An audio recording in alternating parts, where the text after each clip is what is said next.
Hey everyone, I'm working to hit 1,000 subscribers, and I need your help to get there. If you enjoy this content, please hit that subscribe button right now. We need to talk about what's happening with the Yankees right now because there's a pattern developing that should concern anyone who's been paying attention to how this front office operates. Brian Cashman and his staff are once again searching for players who fit very specific criteria. And while targeted player acquisition sounds smart in theory, there's a real risk of outsmarting yourself when you're shopping in the bargain bin instead of going after the players who actually move the needle. Let me break down what's happening and why this approach might be creating more problems than it solves.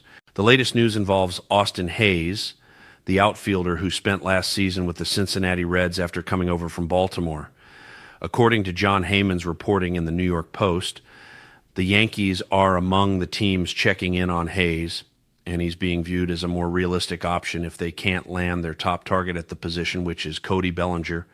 Right there, that framing should tell you everything you need to know about how the Yankees are approaching this offseason. They're already thinking about backup plans before they've exhausted efforts on the primary target. Let me give you some context on Austin Hayes and what he actually brings to the table. He's 30 years old, which means you're not getting someone in their athletic prime with upside still to unlock. Last season with the Reds, his numbers against left-handed pitching were genuinely impressive. He slashed .309, .400, .549 with a .949 OPS against lefties. Those are legitimate splits that would make him valuable in the right context. But here's where things get complicated. Against right-handed pitching, he hit just .249, .286, .422. That's not a small difference. That's a massive gap that fundamentally limits how you can deploy him. The Yankees clearly recognize they need more right-handed bats who can handle left-handed pitching. They've got Aaron Judge and Giancarlo Stanton who destroy lefties, but the lineup skews left-handed heavy overall, which creates vulnerabilities when facing quality left-handed starters. They brought back Gleyber Torres and signed players like Ahmed Rosario, who are known for hitting lefties well. The organizational philosophy seems centered on finding these platoon advantages and exploiting matchups. But here's the problem with that approach. When you load your roster with players who can only hit one type of pitching effectively, you're limiting your tactical flexibility and potentially creating bigger holes than the ones you're trying to fill. If you're acquiring an outfielder, especially someone you might need to play regularly, you want production against both left-handed and right-handed pitching. Yes, having strong splits against lefties is valuable, but not if it comes at the cost of being essentially a replacement-level hitter against righties. Hayes has experience as an everyday player with both Baltimore and Cincinnati, so the Yankees would presumably want to use him as more than just a bench bat. But looking at his overall numbers raises real questions about whether he can handle that role effectively. Over his career, Hayes is a .262 hitter. Last season, he batted .266, which was actually an improvement over his 2024 campaign when he was still with Baltimore. His best season came back in 2021 when he hit 22 home runs with 71 RBIs, showing he has some power potential. But last season, he only hit 15 home runs. And here's a stat that should concern you. He struck out 107 times in only 103 games. Think about that ratio. You're striking out more than once per game, which suggests significant swing and miss issues that aren't going away at age 30. If Hayes is coming in as a bench player, a fourth outfielder who gives you a weapon against lefties in specific situations, then fine. The Yankees would benefit from having that option, but the reporting suggests they're looking at him as the backup plan if they can't get Bellinger. That implies he'd be expected to take over left field and play regularly, and that's where this becomes problematic. You'd feel good about the defense and what you're getting against lefties, but when he needs to perform against right-handed pitching, which is the majority of what you face over a full season, you're accepting significant downside.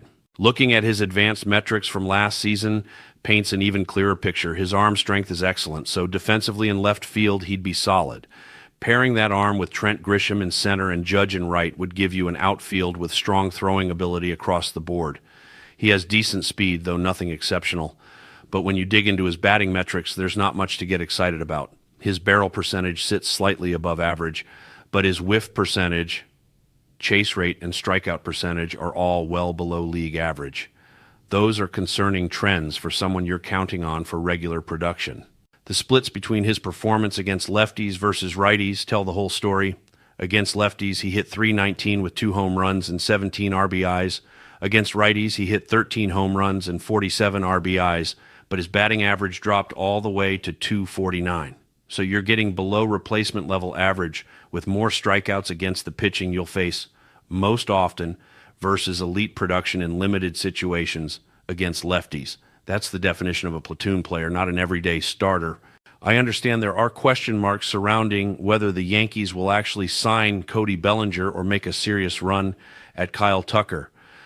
Those are the two players the organization and fans should be targeting, the guys who can genuinely transform your lineup and give you everyday impact. Austin Hayes feels like a plan C option, and while I appreciate that his defense and performance against lefties provide value, he's not someone you can confidently start across a full 162-game season. He's a platoon player, a depth piece who fills a specific role in specific matchups. If you're starting him regularly against right-handed pitching, where he's shown he can't maintain consistent production, you're creating a disadvantage rather than solving a problem. Yankees fans didn't suffer through this offseason hoping to hear that the backup plan involves a 30-year-old with significant platoon splits and swing and miss concerns. They want to hear that the organization put everything into landing Bellinger, or that they're making an aggressive push for Tucker, players who can legitimately replicate success in the Bronx and provide the kind of impact that changes your championship odds. From a pure roster construction standpoint, I could be warmed up to the idea of Hayes, depending on the contract and how he'd be deployed. If he's coming in on a reasonable deal with the understanding that he's a fourth outfielder and matchup weapon, that's one thing. If he wants to come to New York and face his former team in Baltimore regularly, that creates an interesting storyline. But as the primary solution to your left field situation, if you miss on the top targets, it's underwhelming at best. There are simply better options available in free agency. Cody Bellinger and Kyle Tucker represent the caliber of player the Yankees should be pursuing aggressively. Those are the guys who change your competitive ceiling, who give you legitimate all-star production, who make opposing pitchers adjust their entire approach. Settling for Austin Hayes because you're trying to find value in a specific statistical niche feels like the kind of move that looks clever on a spreadsheet but doesn't translate to winning baseball when you're facing elite competition. The broader concern here is the pattern. The Yankees keep searching for players who fit very narrow criteria, looking for exploitable matchups and undervalued skill sets, rather than simply going after the best available talent. Sometimes the smart move isn't finding the hidden gem or the undervalued asset.